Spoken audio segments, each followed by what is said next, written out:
Higit 3,000 Pilipinong manggagawa kinakailangan ngayon sa bansang Croatia, katulad ng mga housekeeping at hotel workers. Kaya sa mga Pilipino dyan sa Pilipinas na may related sa experience na hinahanap ng bansang Croatia, ay pwede kayo mag-apply sa programang ito ng DMW na government-to-government hiring. At wala ditong required na language at wala ding placement fee.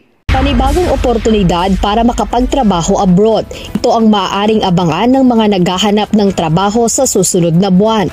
Ayon sa Department of Migrant Workers, magbubukas ang bansang Croatia ng mga trabaho sa hotel simula Abril hanggang Mayo ngayong taon.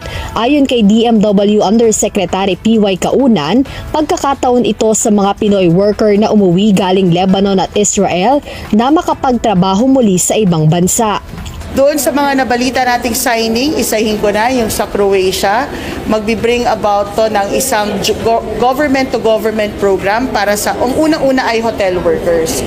Ang unang pasabi sa amin ay around 3,500 ang pangunang job order through the government-to-government program na no placement fee. Dagdag pa ni Yusek Kaunan, para sa mga nagbabalak mag-apply, kagandahan ngayon na hindi kailangan ng language training. Magtungo lamang sa tanggapan ng DMW o kaya sa Government-to-Government Placement Bureau ng ahensya upang matulungan sa pag-apply. Malaking bagay din aniya ang pagkakaroon ng experience sa trabaho upang madaling matanggap. Aabot sa 1,000 euros o katumbas ng halos 62,000 pesos pataas ang sweldo ng hotel workers sa Croatia, partikular na ang housekeepers, cleaners at iba pa.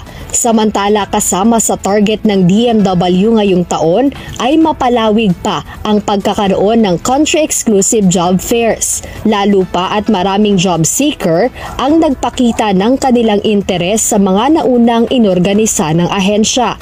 Papunta na rin kami doon sa paggagawa ng mga country-exclusive job fairs. Nauna kami with Japan at ginawa namin yung sa Hungary na nagkaroon ng halos 3,000 na participants.